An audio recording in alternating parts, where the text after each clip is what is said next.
नमस्कार, जय श्री राम साथियों। ये है आपका महा मैराथन क्लास।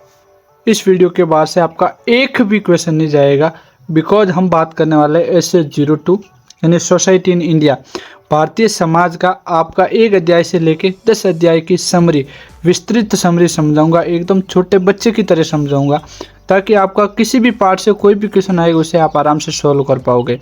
यह है पार्ट 1, जिसके अंदर हम आपके अध्याय को समझेंगे, 1 अध्याय से लेकर 10 अध्याय के बीच की विस्तृत समरी। दूसरे अध्याय के अंदर हम समझेंगे आपके 11 अध्याय से लेकर 19वें अध्याय की समरी। 2 पार्ट वो हो जाएंगे, 2 video and model paper already मैंने अपलोड कर रखा है, डिस्क्रिप्शन में लिंक होगी, उसके बाद जाके आप मॉडल पेपर देख सकते हो। आपका 100% पेपर है जो क्लियर हो जाएगा। बिना स्किप की वीडियो को पूरा देखना है। अगर किसी को भी और यूट्यूब पे जाके अन्य वीडियो देखना, टाइम पास करना, वो अभी से वीडियो स्किप करके जा सकते हैं, ठीक है। बाकी जो टिके रहेंगे, कुछ भी समझ में नहीं आए फिर भी एंड तक आप बने रहना है। पहला अध्याय है आपका भारतीय समाज की विशेषताएं। पहला ही अध्याय है आपका भारतीय समाज का, कि भारतीय समाज की विशेषताएं कौन कौन सी हैं। आइए जानते हैं। भारतीय समाज संसार के सबसे प्राचीन और बहुआयामी समाजों में से एक है। भारतीय समाज क्या है? सबसे प्राचीन है और बहुत सारे समाजों में से एक है। इसकी विशेषताओं को समझना बेहद आवश्यक है, क्योंकि भारत की सामाजिक संरचना में विविधता यानी बहुलता और एकता तीनों का अद्भुत संगम है। आइए इसे भी थोड़ा डिटेल से जानने की कोशिश करते हैं। पहला है विविधता। विविधता में एकता। भारत में भाषाई, धार्मिक, सांस्कृतिक और जातीय विविधता है। भारत के अंदर क्या है? भाषा के आधार पर भी विविधता है, धार्मिक भी विविधता है, जैसे हिंदू, मुस्लिम, सिख, ईसाई। संस्कृति भी अलग अलग है, पश्चिमी संस्कृति अलग है, भारत की पूर्वी संस्कृति अलग है, और जातीय विविधता है, ठीक है। यहाँ 22 से भी अधिक मान्यता प्राप्त भाषाएं हैं, सैकड़ों बोलियां हैं, विभिन्न धर्म और असंख्य परंपराएं हैं। फिर भी भारत नाम की साझा राष्ट्रीय पहचान सबको जोड़ती है। यही सबसे बड़ी शक्ति है। विविधता का महत्व क्या हुआ कि अलग अलग भाषा, अलग अलग धर्म, अलग अलग संस्कृति होने के बावजूद भी भारत नाम के एक शब्द से सारी की सारी संस्कृति जुड़ी हुई है। ये सबसे बड़ी भारतीय समाज की विशेषता है। दूसरा है संयुक्त परिवार व्यवस्था। भारतीय समाज की परंपरागत विशेषता, परंपरागत यानी पीढ़ी दर पीढ़ी जो चलती आ रही है, वो विशेषता संयुक्त परिवार रहा है। यानी काफ़ी पीढ़ियों से भारत का जो संयुक्त परिवार की व्यवस्था है वो चलती आ रही है। इसमें कई पीढ़ियाँ एक साथ रहती हैं, संसाधन साझा होते रहते हैं और बुजुर्गों का आदर किया जाता है। संयुक्त परिवार के अंदर देखो, दादा दादी साथ रहते हैं, मम्मी पापा साथ रहते हैं, भाई बहन साथ रहते हैं, उनके औलाद भी साथ रहते हैं। मतलब 3 से 4 पीढ़ी साथ रहते हैं। घर के अंदर जो संसाधन होते हैं, गाड़ी, बाइक, घोड़ा, खेती, सब संसाधनों का मिलजुल कर उसका उपयोग किया जाता है। आधुनिक काल में एकल परिवार बढ़े, लेकिन अभी के क्षेत्र में ज़्यादा आधुनिक काल में एकल परिवार बढ़े, यानी हम दो हमारे दो। लेकिन संयुक्त परिवार की मूल्य परंपरा अभी भी जीवित है। अभी एकल परिवार बढ़ने के सबसे बड़े रीजन है शहरों के अंदर परिवार जो पलायन हो रहे हैं, औद्योगिकरण के द्वारा छोटी फैमिली हो रही है और फैमिली शहरों के अंदर शिफ्ट हो रही है। लेकिन गाँवों के अंदर आज भी संयुक्त परिवार की परंपरा चालू है। ये हम समझ रहे हैं भारतीय संविधान की परंपरा है, ठीक है। तीसरा है जाति व्यवस्था।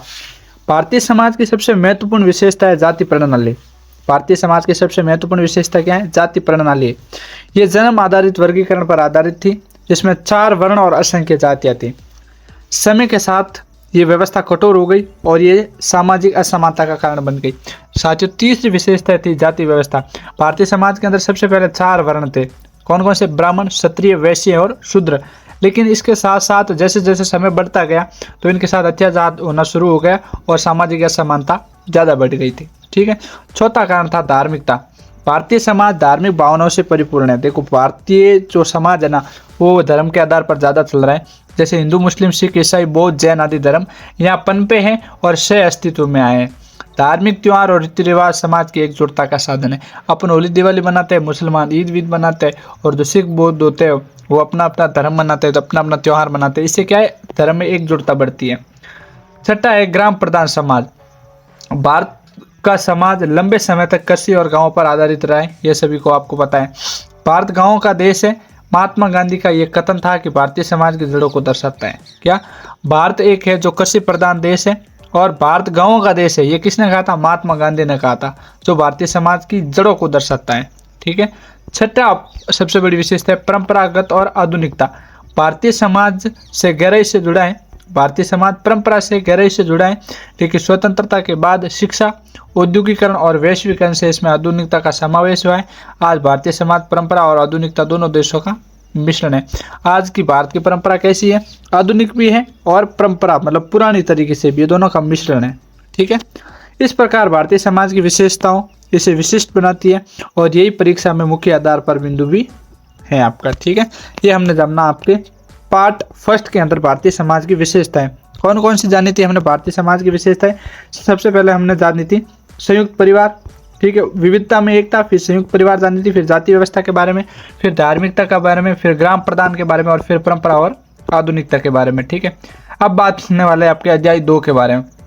अध्याय 2 है आपका परिवार और विवाह, मोस्ट इंपोर्टेंट चैप्टर है साथियों।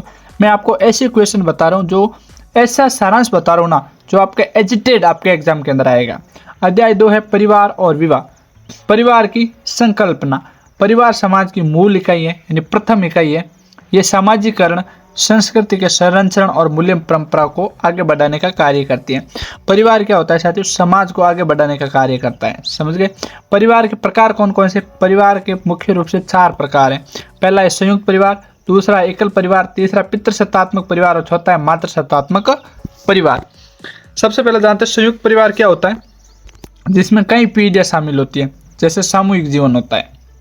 एकल परिवार के अंदर क्या होता है? पति पत्नी और बच्चों तक सीमित रहता है। पितृसत्तात्मक परिवार क्या होता है? यानी पिता के अधिकार वाला। ठीक है, मातृसत्तात्मक परिवार क्या होता है? जो माँ के अधिकार वाला। मुख्यतः कुछ जनजातीय समाजों में, जैसे कि मीणा वगैरह में, उनके मातृसत्तात्मक होता है। ठीक है, फिर है विवाह की संकल्पना। विवाह सामाजिक और धार्मिक संस्था है।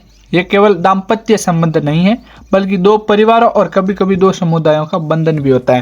देखो साथियों, विवाह चीज है ना, वो 2 व्यक्तियों के बीच का संबंध नहीं है, अलग अलग धर्म पे भी हो सकता है और अलग अलग संप्रदाय में भी हो सकता है। ठीक है, तो ये परिवारों को आपसी बंधन मजबूत बनाने के लिए किया जाता है। विवाह के प्रकार 4 है। पहला है आयोजित विवाह, दूसरा है अंतरजातीय विवाह और तीसरा है अंतरधार्मिक विवाह और चौथा है लव मैरिज। ठीक है, आयोजित विवाह के अंदर क्या होता है? परंपरा से प्रचलित होता है। पहले लड़का ढूंढो, लड़की ढूंढो, उनको 2 जनों की शादी करो और समाज को इकट्ठा करो। दूसरा है अंतरजातीय विवाह, यानी जाति भेद को तोड़ना। एससी वाले एसटी से करो, एसटी एससी वाले ओबीसी से करो, समझ रहे हो? मैं एक नॉर्मल आपको उदाहरण के द्वारा समझा रहा हूँ, मतलब जाति में भेद नहीं करना। और वो तीसरा है अंतरधार्मिक विवाह, यानी विशेष विविधता अधिनियम 1956 से ये संभव हुआ है कि आप दूसरे धर्म से भी विवाह कर सकते हो। तीसरा है लव मैरिज, ये आधुनिक समय लड़का लड़की आपस में प्रेम करो और विवाह कर लो, ये विवाह की पद्धति है। ठीक है, 5वां है परिवार विवाह में परिवर्तन। ठीक है, शिक्षा और नगरीकरण से संयुक्त परिवार को कमजोर कर दिया है। किसने? शिक्षा और नगरीकरण, यानी शहरीकरण ने एकल परिवार ज्यादा बढ़ा दिया और संयुक्त परिवार को कमजोर कर दिया है। विवाह अब केवल सामाजिक दायित्व नहीं है, बल्कि व्यक्तिगत चुनाव का विषय भी बन गया है।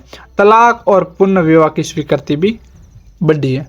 ठीक है, ये हमने जाना परिवार और विवाह के बारे में। अब 30वें अध्याय के अंदर हम समझेंगे आपके जाति व्यवस्था के बारे में। ठीक है, जाति व्यवस्था की उत्पत्ति कैसे हुई, विशेषताएं कौन कौन सी है, प्रभाव क्या है और इसका समाधान क्या है, वो सब जानेंगे। तीसरा क्वेश्चन है जाति व्यवस्था, इसकी उत्पत्ति कैसे हुई। जाति व्यवस्था की उत्पत्ति वर्ण प्रणाली से हुई है। पहले मैंने आपको बताया था 4 वर्ण थे पहले, ब्राह्मण, क्षत्रिय, वैश्य और शूद्र, जिसे प्रारंभ में कर्म आधारित माना गया था, लेकिन बाद में ये जन्म पर आधारित हो गया था। पहले क्या था साथियों, जैसे किसी व्यक्ति का जन्म होता, उसका इंटरेस्ट किस में है, 4 वर्ण में से वो किस लायक है, फिर ऐसा माना जाता, कर्मों के अनुसार उन्हें वर्ण में रखा जाता था। लेकिन बाद में जातिगत हो गया ना, फिर शूद्र के जन्म तो वो शूद्र ही रहेगा, ऐसा हो गया था। दूसरी विशेषता क्या है, जन्म पर आधारित जाति व्यवस्था सबसे बड़ी जाति विशेषता जन्म पर आधारित होती है। दूसरा ऊंच नीच और शुद्धता अशुद्धता की अवधारणा हो गई थी। फिर सामाजिक गतिशीलता पर रोक लग गई थी और अंतर्विवाह की परंपरा जैसी मुख्य विशेषताएं थी। आधुनिक समय में क्या परिवर्तन हुआ है, संविधान द्वारा छुआछूत का उन्मूलन, यानी संविधान बना तब छुआछूत खत्म हो गई थी। आरक्षण नीति अपनाई गई, पिछड़े हुए लोगों को आगे लाने का सबसे बड़ा कार्य ये हुआ था कि उनको आरक्षण दिया गया था। शिक्षा और शहरीकरण से जाति की कठोरता कम हुई है। देखो, शिक्षा बढ़ गई और शहरों के अंदर औद्योगिक क्षेत्र बढ़ गए, उससे क्या हुआ, जाति प्रथा कम होनी शुरू हो गई। राजनीति में जाति का प्रयोग बढ़ा है। देखो, राजनीति आज भी है, अपने राजस्थान की राजनीति देख लो। ठीक है, जातिवाद आज भी आप देखना, एमएलए है ना, वो जातिवाद के रूप में चुने जाते हैं, सांसद है वो भी जातिवाद के रूप में भी चुने जाते हैं। ये देख लेना आप, राजनीति में जातिवाद फुल प्लेस है। एक बार सोच लेना, गांव का सरपंच होता है ना, वो जितने ज़्यादा जिस कास्ट के लोग होंगे वो वही बनेंगे सरपंच। लगभग 90% गाँव के अंदर यही सीन होता है। ठीक है, अगला क्वेश्चन है चौथा, वो है ग्रामीण समाज। अब जानेंगे साथियों ग्रामीण समाज के बारे में, चौथा अध्याय। उससे पहले बता देता हूँ, अभी तक चैनल को सब्सक्राइब नहीं किया तो सिर्फ सब्सक्राइब ही मत करना, सब्सक्राइब करने के साथ उसको घंटे को दबाना, घंटी दिखेगी, उसमें से 3 ऑप्शन खुलेंगे, सबसे ऊपर वाले को दबाना, ऑल पर क्लिक करना, ताकि मैं इसका सेकंड पार्ट डालूँ तो आपके पास नोटिफिकेशन पहुंचे, वरना सब्सक्राइब करके खुश मत हो जाना, ठीक है। दूध पी लोगे और फिर पूरा पी नहीं पाओगे तो फिर कोई मतलब नहीं रहेगा। चौथा है ग्रामीण समाज। ग्रामीण समाज के अंदर क्या होता है? ग्राम प्रधान भारत। भारतीय समाज का अधिकांश हिस्सा गाँव में बसता है, आप सभी को पता है। कृषि यहाँ का मुख्य व्यवसाय है। तो ग्रामीण समाज पहला होता है ग्राम प्रधान भारत है। दूसरा है ग्राम संरचना। इसके अंदर क्या होता है गुरु? इसके अंदर जाति पंचायतें होती है, समझ रहे हो नहीं? पंचायती राज व्यवस्था होती है, संयुक्त परिवार होता है, ठीक है, सामूहिक जीवन होता है। पंचायती राज व्यवस्था मतलब पंचायत बुलाती जाती है गांव में और समाज के द्वारा ही निर्णय लिए जाते हैं। और संयुक्त परिवार होता है, जैसे बता दिया, कई पीढ़ियाँ। और सामूहिक जीवन, सब मिलजुल कर रहकर जीवन यापन करने वाले लोग होते हैं। तीसरा है ग्रामीण समस्याएं। देखो ग्रामीण के अंदर सबसे ज़्यादा समस्या कौन सा है? गरीबी है और अशिक्षा है। अशिक्षा है तो सिंपली ये गरीबी होना निश्चित है, और सही ढंग से उनको औद्योगिकरण का ज्ञान नहीं है। दूसरा है कृषि पर निर्भरता। साथियों दूसरा गरीबी का कारण सबसे बड़ी समस्या है कि सब लोग कृषि पर निर्भर है। देखो 10 बीघा खेत है, उसके अंदर 2 आदमी काम कर सकते हैं, वहाँ अपने गांव के अंदर 5 आदमी लगे हुए हैं, मतलब खाने वाले 5 है और कमाने वाले 2 है, इससे गरीबी बढ़ती है। तीसरा है जातिगत भेदभाव है, अलग अलग जातियों के मध्य भेदभाव बने। और चौथा है पलायन की सबसे बड़ी समस्या है। चौथी समस्या है परिवर्तन, यानी हरित क्रांति आई है फिर भी एकदम पूर्णतः परिवर्तन नहीं हो पाया है। दूसरी सबसे बड़ी है कि पंचायती राज और लोकतंत्रीकरण। और तीसरी शिक्षा और संचार साधनों में जागरूकता। इस प्रकार हमने जानी साथियों ग्रामीण जीवन के बारे में, ठीक है। 5वां क्वेश्चन है शहरी समाज के बारे में। पहले हमने ग्रामीण समाज पढ़ा, अब पढ़ेंगे हम शहरी समाज के बारे में। शहरी समाज की प्रमुख विशेषताएं कौन कौन सी है? एक तो औद्योगिकरण है और रोजगार। शहरों के अंदर छोटे छोटे लघु और कुटीर उद्योग है, जिसके अंदर आपको बहुत सारा रोजगार है, इसलिए शहरीकरण की सबसे बड़ी विशेषता ये है। दूसरी है व्यक्तिवाद और प्रतिस्पर्धा, यानी जिसके अंदर जो चीज़ करने की काबिलियत तो वो शहर के अंदर कर सकता है। तीसरा है बहुसांस्कृतिक वातावरण, यानी वहाँ पे बहुत सारी अनेक संस्कृति, आप जिस संस्कृति को चुनना चाहो उस संस्कृति को चुनो और एंजॉय करो, ठीक है। ये है इनकी प्रमुख विशेषता है। लेकिन शहरों के अंदर सबसे बड़ी समस्या कौन कौन सी है? पहली है बेरोजगारी। शहरों के अंदर सबसे ज़्यादा है बेरोजगारी, यानी बेरोजगार बहुत जन रहते हैं। और दूसरी सबसे बड़ी समस्या है प्रदूषण। साथियों शहरों के अंदर बहुत ज़्यादा प्रदूषण होता है, वायु प्रदूषण होता है, ध्वनि प्रदूषण होता है, ठीक है। दूसरा है अपराध और नशाखोरी। जितने बड़े शहर उधर इतने ही बड़े नशेड़ी और चोर, ठीक है। तीसरे झुग्गी झोपड़ियाँ, जहाँ पे शहर होगा वहाँ पे झुग्गी झोपड़ियाँ होना निश्चित है। तीसरा है शहरीकरण के प्रभाव क्या क्या है? शहरीकरण के मुख्य प्रभाव है महिलाओं की स्थिति में सुधार हुआ है। पहले महिलाओं को सिर्फ घर पे काम करना होता था, अब क्या करती है महिलाएं? खुद अपना अपना बजट खोल के अपना अपना व्यवसाय ओपन कर रही है। दूसरा शिक्षा और स्वास्थ्य में सुविधाएं आई। देखो शिक्षा का स्तर बढ़ा है और स्वास्थ्य संबंधित सुविधाएं ज़्यादा हुई है। तीसरा है पारिवारिक संबंधों में ढीलापन आया है। साथियों इसका प्रभाव क्या पड़ा है? संयुक्त परिवार खत्म हो रहे हैं धीरे धीरे एंड एकल परिवार बढ़ते हैं। इससे क्या हुआ? संयुक्त परिवार में ढीलापन आया है, पारिवारिक संबंध इतने मजबूत नहीं रहने लगे। अब जानते हैं छठा क्वेश्चन, छठा अध्याय है आपका धर्म और समाज के बारे में। धर्म की भूमिका क्या है? सामाजिक एकता का साधन, यानी समाज को एकता बनाए रखने के लिए धर्म महत्वपूर्ण भूमिका निभाता है। दूसरा है नैतिक मूल्यों का समांक, ठीक है। तीसरा संकट में आश्रय। जब पूरे समाज पे संकट आता है, जब व्यक्ति पे संकट आता है, वो किसके पास दौड़ता है? धर्म के बारे में। समाज धर्म के साथ एकजुट होता है, छोटे छोटे समाज मिलकर एक धर्म का निर्माण करते हैं। भारत में धर्म मुख्य रूप से कौन कौन से? एक तो हिंदू धर्म है, सबसे बड़ा धर्म है। दूसरा है इस्लाम, तीसरा है बौद्ध, जैन और सिख धर्म, और चौथा है ईसाई धर्म। समस्याएं कौन कौन सी इनके बीच? एक तो सांप्रदायिक दंगे बढ़ जाते हैं, हिंदू मुस्लिमों के सांप्रदायिक दंगे होते रहते हैं, सांप्रदायिक दंगे होते हैं। दूसरा धार्मिक कट्टरता रहती है, हिंदू कट्टर होते हैं, वहाँ उधर मुसलमान कट्टर होते हैं, इधर सिख कट्टर होते हैं, समझ रहे बात को। और इसके समाधान क्या हो सकते हैं? एक तो धर्मनिरपेक्षता, यानी सभी धर्मों को समान रूप से अपने त्यौहार मनाने की इजाज़त हो, सभी धर्मों को स्वतंत्र तरीके से रहने की इजाज़त हो। दूसरा समाधान है सहिष्णुता और संवाद, सही सुनने वाला होना चाहिए और समाज निष्पक्ष रूप से होना चाहिए, ये इसका मुख्य सिद्धांत है। ये अब हमने जाना साथियों धर्म के बारे में, ठीक है। अब हम 7वें अध्याय के अंदर आपके पढ़ने वाले शिक्षा और समाज के बारे में, ठीक है। 7वां अध्याय आपके शिक्षा और समाज। शिक्षा का महत्व क्या है? सामाजिक परिवर्तन का महत्वपूर्ण साधन है शिक्षा का, और दूसरा है असमानता कम करने का माध्यम, तीसरा है लोकतंत्र को मजबूत करना। ठीक है साथियों, हमने क्या जाना था, शिक्षा और समाज के बारे में जाना है। तो शिक्षा का महत्व क्या है, सामाजिक परिवर्तन का साधन, यानी समाज का परिवर्तन है ना जो, वो सबसे बड़ा साधन है, जो सबसे बड़ी भूमिका है वो शिक्षा की है। दूसरा है असमानता कम करना, यानी जातीय भेदभाव हो गया, अमीरी गरीबी हो गई, जो असमानता है ना छुआ जैसे, उनके माध्यम से, शिक्षा के माध्यम से उन्हें कम करना। और फिर लोकतंत्र को मजबूत करना। साथियों, जब शिक्षा होगी, जब लोग समझ होगी, समझ बढ़ेगी, तो लोकतंत्र मजबूत होगा। ठीक है। दूसरा है शिक्षा और भारतीय समाज, यानी शिक्षा का भारतीय समाज पर क्या असर पड़ा। शिक्षा ने जाति प्रथा को कमज़ोर कर दिया, जो जाति मत भेदभाव थे वो शिक्षा के आने से कमज़ोर हो गए। दूसरा, महिला को सशक्त किया। ठीक है, महिलाओं की भूमिका आगे बढ़ी, महिलाएं हर जगह आगे बढ़ी। तीसरा है नई पीढ़ी को आधुनिक मूल्यों से जोड़ा। जो नई पीढ़ी है वो आधुनिक तकनीकी से जोड़ने का प्रयास किया। किसने किया, शिक्षा ने। इनके सामने मुख्य रूप से चुनौतियां कौन कौन सी आई थी साथियों शिक्षा के, वो जानते हैं। पहला है ग्रामीण और शहरी शिक्षा में अंतर।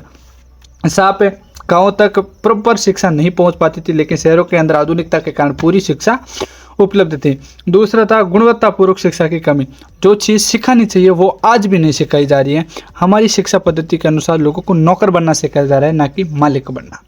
तीसरी सबसे बड़ी चुनौती थी वो थी अशिक्षा और बेरोजगारी। शिक्षा किसी के पास थी नहीं और रोजगार नहीं था, इसलिए गवर्नमेंट्स विद्यालयों का निर्माण करके लोगों तक, जन जन तक शिक्षा पहुंचाने का कार्य है जो किया। अब जानते हैं आपका 8वां अध्याय संस्कृति और परंपरा। देखो साथियों, कितने प्यारे प्यारे आपके पार्ट है, कितने सरल सरल पार्ट है, एकदम बच्चों की तरह आपको समझा रहा हूँ, ताकि आपके एग्जाम के अंदर कोई भी क्वेश्चन आए ना तो उसे आप सॉल्व कर पाओ। बस इसी बात पे चैनल को सब्सक्राइब कर लेना, और मुझे सपोर्ट करने के लिए व्लॉग चैनल को सब्सक्राइब करो और मुझे टेलीग्राम से जुड़ जाओ, वहाँ पे आपको बहुत सारी अपडेट मिलती जाएगी। अध्याय 8 है संस्कृति और परंपरा। सबसे पहले जानते हैं भारतीय संस्कृति की विशेषताएं क्या है। पहली विशेषता है प्राचीन और निरंतरता। साथियों, भारतीय संस्कृति की बहुत पुरानी संस्कृति है और निरंतर रूप से ये आगे बढ़ रही है और इसका विकास है जो हो रहा है। दूसरा है सहिष्णुता और समन्वय। ठीक है। और तीसरा है धर्म दर्शन का महत्व। भारतीय समाज के अंदर मुख्य रूप से धर्म का बहुत बड़ा रोल है और इनका अलग अलग दार्शनिक स्थल भी काम में आते हैं। दूसरा है परंपरा का प्रभाव क्या पड़ा है। पहला है विवाह, दूसरा है परिवार और तीसरा है जाति व्यवस्था पर इसका मुख्य रूप से असर पड़ा है। धार्मिक और सांस्कृतिक अनुष्ठान, यानी जो धार्मिक और सांस्कृतिक अनुष्ठान है उसमें भी महत्वपूर्ण फर्क पड़ा है। किससे, भारतीय संस्कृति में। ठीक है। यानी विवाह, दोनों समुदायों का बीच का अंतर, परिवार और जाति व्यवस्था पर बहुत बड़ा असर पड़ा है। तीसरा है आधुनिक और परंपरा। आधुनिकता और परंपरा, टकराव और सामंजस्य दोनों बराबर स्थापित हुए। आधुनिक शिक्षा और तकनीक ने परंपरा को चुनौती दी है। ठीक है। आधुनिक शिक्षा ने, अभी की शिक्षा ने और तकनीकी ने इस पारंपरिक परंपराओं को चुनौती दी है। 9वां अध्याय आपका उद्योगीकरण और नगरीकरण। इसको पढ़ने से पहले एक आपको चीज़ बता देता हूँ। अगर आपको ये PDF चाहिए जिससे आप पूरी तैयारी कर सकते हो, तो सिंपली कुछ नहीं करना। इसकी कीमत हमने रखी है 99 रुपये, लेकिन आपको फ्री के अंदर ये PDF चाहिए तो फटाफट मेरे व्लॉग चैनल को सब्सक्राइब करना है, घंटी को दबाकर ऑल पर सेट करना है और स्क्रीनशॉट लेके मुझे व्हाट्सएप पर भेजना है। व्हाट्सएप नंबर नीचे दिए गए, जैसे मेरे पास स्क्रीनशॉट आएगा मैं आपको वो PDF भेज दूंगा। साथियों, एक छोटा सा सपोर्ट है, छोटा सा प्रयास है, अपने व्लॉग चैनल को आगे ले जाना है। ठीक है। अध्याय 9 है औद्योगिकरण और नगरीकरण। औद्योगिकरण क्या है, रोजगार के नए अवसर प्रदान करता है। पापा जी को फोन आ गया। साथियों, बीच में पापा जी का कॉल आ गया था, अर्जेंट काम था। अगर आपको पार्ट 2 चाहिए तो सिंपली आपको कमेंट करना है पार्ट 2, जिसके अंदर हम बात करेंगे आपके 11वें अध्याय से लेकर 19वें अध्याय के बीच में। 9वां अध्याय है औद्योगिकरण और नगरीकरण। साथियों, औद्योगिकरण और नगरीकरण से क्या प्रभाव पड़ा वो जानते हैं। सबसे पहले औद्योगिकरण, जिससे क्या हुआ, रोजगार के नए अवसर पैदा हुए, समाज के अंदर आर्थिक विकास हुआ और शहरीकरण में वृद्धि हुई है। ठीक है। अब हम इसके जानेंगे सबसे पहले प्रभाव क्या हुआ। सबसे पहले तो वर्ग भेद में वृद्धि हो गई, यानी जो कुलीन वर्ग थे, जो गरीब लोग थे, उनके बीच में जो वर्ग भेद था वो समाप्त हो गया। ग्रामीण जो लोग थे वो शहरों की तरफ पलायन हो गए। ठीक है। और जो पारिवारिक ढांचे थे, संयुक्त परिवार से एकल परिवार में बढ़ गए थे। ठीक है साथियों। और फिर नगरीकरण की समस्याएं कौन कौन सी थी। एक तो जनसंख्या दबाव, यानी ग्रामीण शहरों से ज़्यादातर लोग हैं जो शहरों की तरफ पलायन हो गए, तो वहाँ पे रहने के लिए व्यवस्था तो चाहिए थी, आवास की कमी हो गई। अब 10वां अध्याय आपकी जनसंख्या और समाज। ठीक है, भारतीय जनसंख्या की विशेषताएं कौन कौन सी है? सबसे पहले तो विशाल जनसंख्या जो 140 करोड़ भारत की है। दूसरा, युवा बहुल समाज, यानी भारत के अंदर युवा हैं जो बहुल संख्या के अंदर है, सबसे ज़्यादा युवा समाज वाला जो अगर कोई देश है तो वो अपना भारत है। तीसरा, विविधतापूर्ण। अब जानते हैं साथियों इनकी समस्याएं कौन कौन सी है जो अपने भारत में है। जनसंख्या की समस्या पहली है बेरोजगारी है, गरीबी है और स्वास्थ्य संबंधी संकट है। मतलब सब पूरे भारत के युवा है जो बेरोजगार बैठे हैं, गरीबी है, उपयुक्त संसाधन नहीं है, स्वास्थ्य संबंधी संकट बहुत ज़्यादा है। ठीक है, अब जानते हैं साथियों इसके समाधान क्या है। समाधान सबसे पहले परिवार नियोजन, यानी हमारे दो पर ज़्यादा ध्यान देना चाहिए, परिवार छोटा रखना चाहिए। फिर शिक्षा और स्वास्थ्य में सुविधाएं होनी चाहिए और समाज का आर्थिक विकास है जो होना चाहिए। ये मुख्य रूप से अगर आप चाहते हो 11 अध्याय से लेकर 19वें अध्याय के बीच आपको सारा सारांश बताओ, पार्ट 2 लेके आऊँ, तो व्लॉग चैनल को सब्सक्राइब करो। पीडीएफ फ्री में चाहिए तो व्लॉग चैनल का स्क्रीनशॉट व्हाट्सएप पे जो मिल जाएगा। Thanks for